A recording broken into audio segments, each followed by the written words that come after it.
Welcome to the Friends with Money podcast, brought to you by Money Magazine, creating financial freedom for Australians since 1999. Please remember that the views and opinions expressed in this podcast are general in nature, and further independent advice and research based on your personal circumstances should be sought before making an investment decision. The world's appetite for lithium continues to skyrocket, and it's a much bigger story than just Tesla.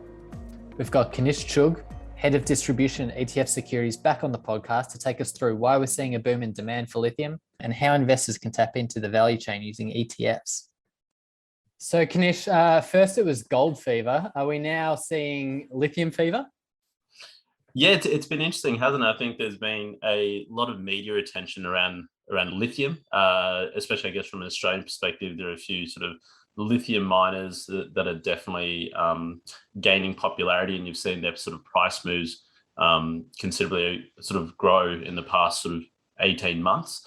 I think that the whole lithium play, the battery technology play, I think a lot of that has come over the past 2-3 years.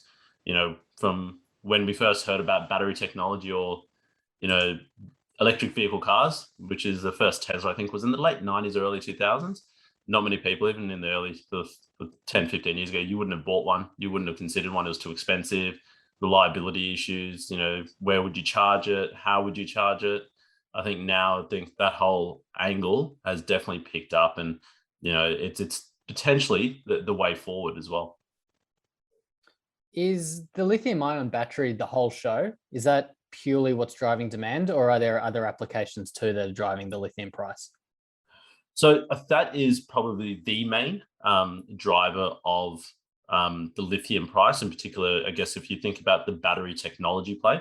So when you break it down in terms of battery technology, lithium is the main form of battery technology. It's the one that has gained widest use, and reasons being is it's lightweight, but it also packs a punch. So if you consider bring it to a reference on the Tesla, the ludicrous mode, the ability for a car to go from 0 to 100 in under 3 seconds, that is because of the use of the lithium battery. Now, as technology improves, they're able to get more out of that battery. They're able to make it more lightweight, and so you're able to have longer ranges. Now, battery technology is not only from a lithium perspective, but lithium is where majority of use in terms of that battery tech play is. And it's purely because of the work that's been done on it so far, the lightweight sort of capability of it, and sort of the power that it can provide. So obviously it's not just a demand story, it's also a supply story. When you're talking about the lithium price, how's supply holding up to the demand? So there was some drawbacks in supply because of COVID-19. So let's break it down in terms of where is most lithium held in terms of resources. So they say that I don't know if you've heard of this idea of the lithium triangle. So that's where about 75% of the world's lithium resources are held, and that's between Bolivia, Argentina, and Chile. Lithium can be extracted in a number of different ways. So depending upon the type of deposit, so either it's going to be via what they call solar evaporation of the large brine pools, or from hard rock extraction.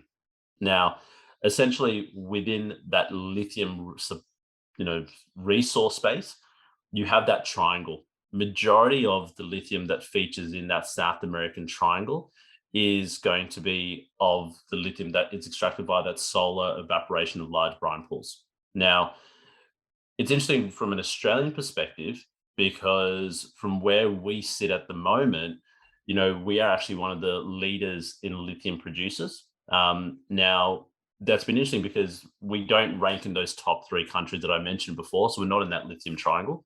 But what Australia has obviously done is we've got, you know, a great history of mining and sort of how we're able to sort of mine the resources that our country has. And Australia's aggressively developed its lithium reserves, and the production, you know, nearly jumped nearly 170% in 2018. So in 2019, Australia ranked as one of the largest lithium producers by about 53%.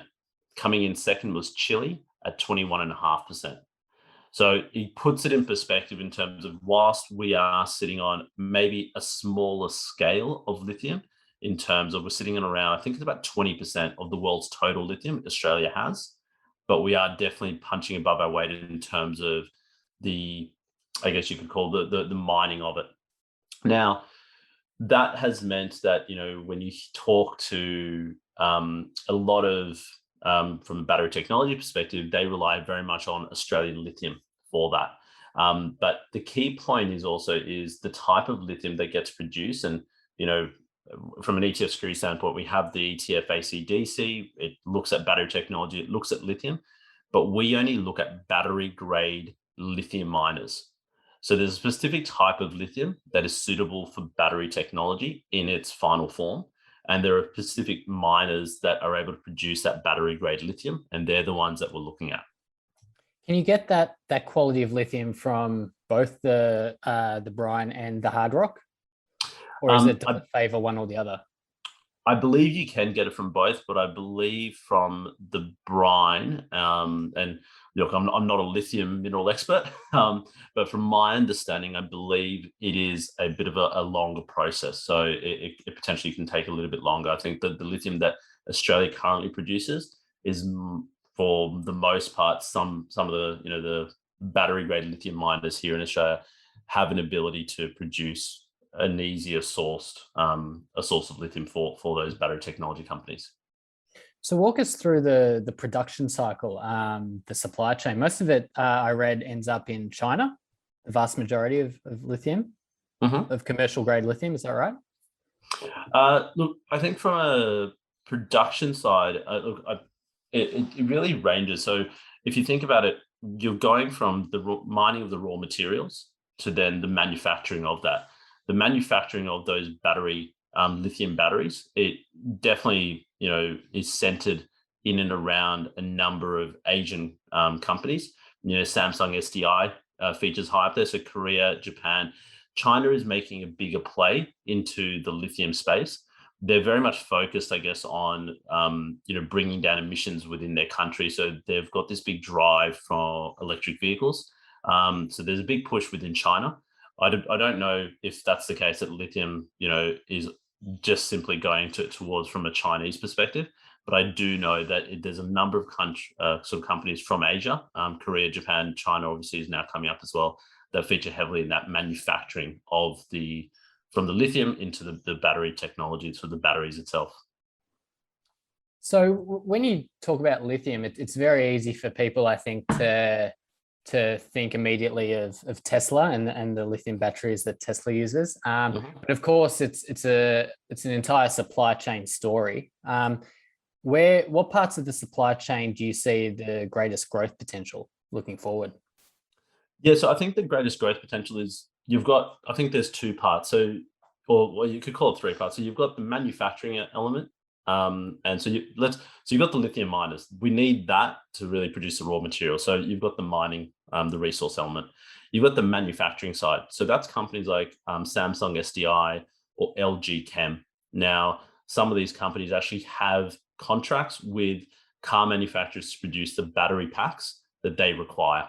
So if we talk about the electric vehicle boom and what could drive much of lithium use over the next sort of 10, 20 years, well, it's those companies that are manufacturing the battery technology and the battery packs that these car manufacturers are using.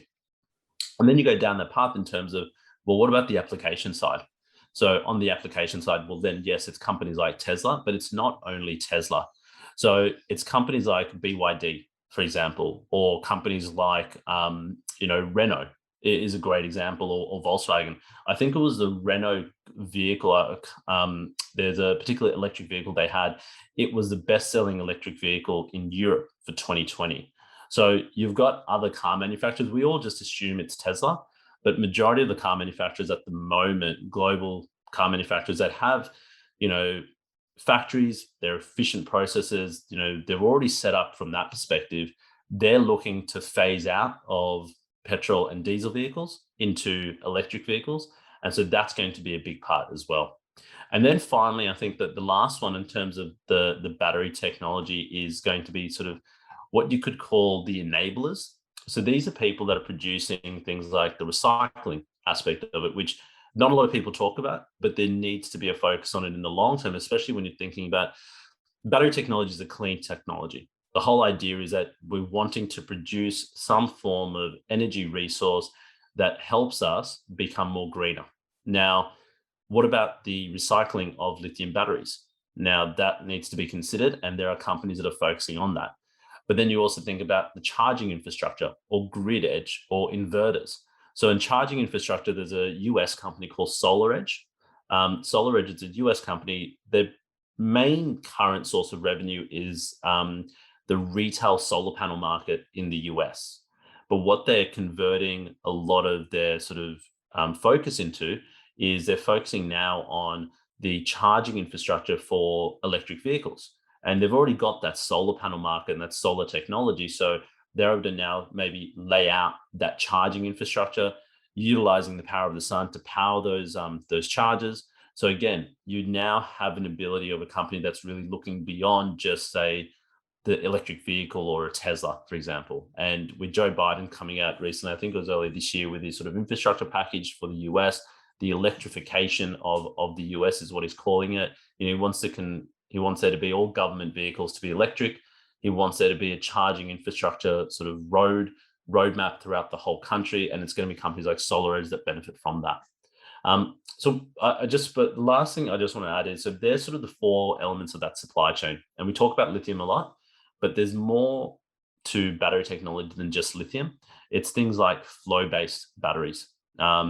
Now, flow-based batteries are essentially what you could consider very heavy grade, high storage technology. So they would be considered more from an industrial use. They're going to have a longer life cycle. They're going to have lower degradation under high cycling. There's sort of a lower marginal cost of energy capacity. So Kanish, is that what the South Australian Tesla battery is? Is it that no? kind of So battery? So the South Australian Tesla, so all of Tesla's batteries are lithium. So flow batteries aren't yet, mainstream. The technology is still being developed. There's companies like Lockheed Martin, for example, are actually companies that are looking into this space. They're looking at it within Australia in particular. But that's sort of where you think about it. So we all focus on lithium as the battery technology, and I'm not going to shy away from the fact that lithium is the main battery technology that will be used in the near term and medium term, but there's more to it than that. And as we develop more technology, things like zinc-based batteries or flow, that's where you may see other developments. Can you put a time horizon to that development? It's really hard. I think the hardest part there is technology is advancing so quickly. So I could put a time horizon and I probably will get it wrong. I can say that those like on the flow-based battery technology, I do know have read up on the fact that is currently being developed. So you're not going to be far off. But again, it may not be suitable for mainstream use. So you may still find that lithium-based technology from a battery perspective is what is used more widely because of its lightweight nature. So things like flow-based, as I said, may have greater industrial use than, say, lithium. You mentioned before the recycling of lithium being a major part of the industry and an important part, given that lithium batteries are a supposed green technology.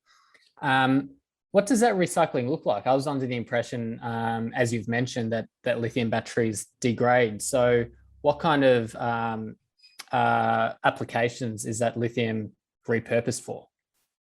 Yeah, I'm going to be completely honest on the recycling aspect. I'm not too far across that on that side from a battery technology perspective. Again, it's probably an area that we'll see more development in. As we've seen greater use of lithium batteries, that's probably the sort of the last area within that sort of value chain is where you'll probably see greater development and sort of research being done. And what about institutional interests? Obviously, there's a general pattern in the investment world that retail money chases institutional money. How much institutional interest is there in lithium? I think you probably look from a ETF perspective of what we've seen with our ETF and ACDC, we probably haven't seen as much institutional interest. We've seen interest definitely from the retail market. We've seen interest from sort of the investment professional market in terms of financial planners and stockbrokers are now looking to adopt this thematic within their portfolios as an allocation, as a long-term allocation. I think that's important in itself. They're now viewing it as this is a mega trend. It's got a long-term view on it. It's not a short-term. It's not a fad. It's not just this transient investment that I'm going to make that may, benefit from Joe Biden coming into power. I think that's what a lot of people thought, Biden's coming into power. You're going to see now the US come back onto that sort of green train. They're going to now look to the companies underlying that theme will benefit. What you will definitely see, what we've seen is we've seen probably interest and investment into this space because there's greater focus and attention on it, even though this ETF, for example, has been around for 3 years. But now we're actually seeing allocations to it with a long-term view. From an institutional standpoint, I'm sure there are institutional investors that are playing this space via the mining companies themselves directly. And potentially looking at it from other avenues. They haven't looked at it from an ETF standpoint. I can tell you that. There are conversations with a lot of the private wealth institutions and private banks. So at that level, it is starting to get this. This could be an example of, where you find a bit of a reverse engineer. I think sometimes on that institutional market, they pick out the themes themselves in terms of utilizing an ETF standpoint. I think you may find that it'll be driven first and foremost by that intermediary market, that retail market, and it's now sort of moving up. Would you say ETF investment is past? When you're talking about just hoovering up, the ETF market using something like your ETF, would you say it's past the speculative phase? So I think when you talk about thematic investing, you talk about that the S curve. So you have sort of the early innovators, you have that real strong growth period as you start to get the early adopters and then the late majority, etc. And then you get to that final point. We're not at that final point. So if you think about it from an ETF standpoint, I think we've seen a lot of investment in this space. From an ETF standpoint, in Australia, we've had about 300 million net flows into this fund year to date. And that's really positive. It's strong, but it's not anywhere near what you may have, say, for a broad market S&P 500 or the broader market, larger ETFs. So you still have a lot more growth from an investment standpoint.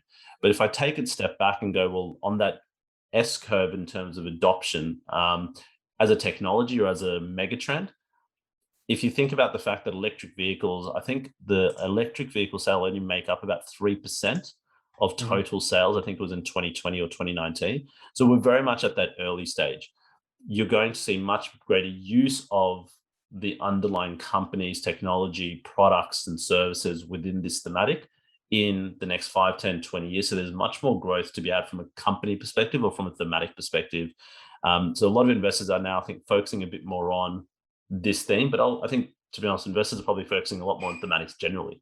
They're looking at, I don't need to be wedded just to the broad market. I don't need to be wedded just to a sector or a country. I can look at a thematic. I now have that available to me, so I can potentially use it within my portfolio.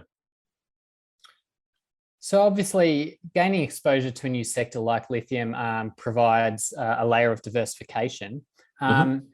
How deep is that diversification? Is the lithium sector correlated to any other parts of the market, or does it purely